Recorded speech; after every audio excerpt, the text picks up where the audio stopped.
ვის გუნდს წარმოადგენთ და რა გზას ირჩევთ? ამ კითხვით ქუთაისელი ფოტოგრაფი და სამოქალაქო აქტივისტი არჩილ გეგენავა ქუთაისის მერობის მოვალეობის შემსრულებელსა და ქუთაისის მერის პოსტზე ქართული ოცნების კანდიდატს დავით ერემეიშვილს კითხვით მიმართავს. არჩილ გეგენავა ღია წერილს სოციალურ ქსელში აქვეყნებს.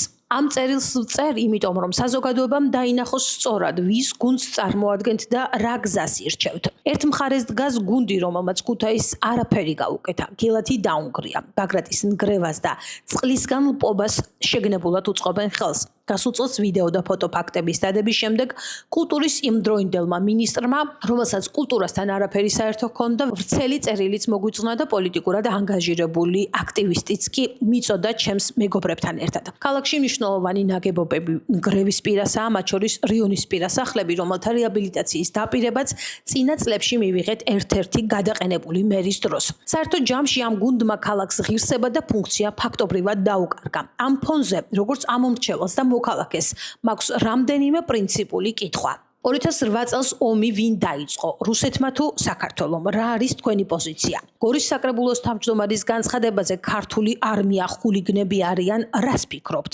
არ გიჭირთ იმავე გუნდში ყოფნა, სადაც ასეთი განცხადებების და მტრული ფიქრების მთქმელი ავტორებიც არიან? რას ფიქრობთ იმ უსამართლო ქმედებებზე, რასაც ქართული პოლიცია ჩადის და პოლიტიზირებულ გადაწყვეტილებებს ღებულობს უსამართლო სასამართლოსთან ერთად? მათ შორის ჩემს კონკრეტულ შემთხვევაზე, როცა უსამართლოდ დამაჯარიმეს წინა უკვე ყოფილმა გადაყენებულმა მერმა განცხადება გააკეთა, შეურაცხყოფა მომაყენაობდა, მე დამაჯარიმეს იმის გამო, რომ თითქოს ხალხს უშვერი სიტყვებით მიმართავდი, არადა ის გასაგნებული პოლიტიკოსი ხალხი არაა და მთხრე ზედგამოჭრილი ეპითეტი იყო იმ დღეს მისთვის. პარლამენტის ქუთაისში დატოვება თქვენთვის რა მნიშვნელობის საკითხია?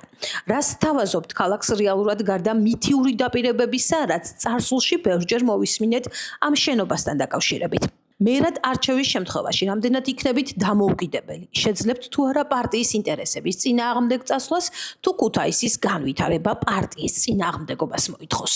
ქუთაისი ქართული ოცნების ხელში მეორე ქალაქის სტატუსიდან მეოთხე ქალაქად ჩამოაქვეითეს. ხვალ შეიძლება მეხუთეც გახდეს. რას ფიქრობთ ამ ტენდენციაზე და რა ხედვა გაქვთ ქალაქის სტატუსისა და მნიშვნელობის აღსადგენად? არასდროს მომისმენია თქვენი პოზიცია გელათზე. მესმის ეს თქვენთვის შესაძლოა მძიმე თემა იყოს, მაგრამ როგორც ქართველმა, როგორც დავითმა და როგორც ქუთაისელმა, რა აზრი გაქვთ იმ მდუმარებაზე, რომელიც გელათის ირგვლივ სუფევს და როგორ აფასებთ იმას, რაც თქვენს გუნდს დაუკავშირეს? როგორ წარმოგიდგენიათ, რამდენად სწორია კიდევ ერთი გადაყენებული მერის ისევ პოლიტიკაში მოყვანა და საკრებულოში პროპორციული სიით წარდგენა? იმ მერის, რომელიც იმავე გუნდმა უარყო და რომლისთვისაც ქუთაისის ფუნქციური განვითარება პარტიულ სტრატეგიას ემსხვერპლა. ბატონო დავით, მე ვერ გისურვებთ წარმატებას ისე, როგორც გისურვებენ ისინი, ვინც მლიქვნელობით რაღაცის მოლოდინშია. წარმატებას ვერ გისურვებთ, რადგან ეს წარმატება ავტომატურად ასოცირდება იმ გუნდის ყალბ-წარმატებასთან, რომელმაც მოღალატეობისა და ქუთაისის მეტი არაფერი გააკეთებია. წერს სოციალურ ქსელში არჩილ გეგენავა და აღნიშნავს, რომ დავით ერემეიშვილს მიმართავს არა როგორც მის მეგობარს, არამედ როგორც პოლიტიკოსსა და ქუთაისის მერობის კანდიდატს. ცნობისათვის დავით ერემეიშვილი, რომელიც ქართული ოცნების მერობის კანდიდატია, ქუთაისში ქალაქის მერის მოვალეობის შემსრულებელია 2024 წლიდან.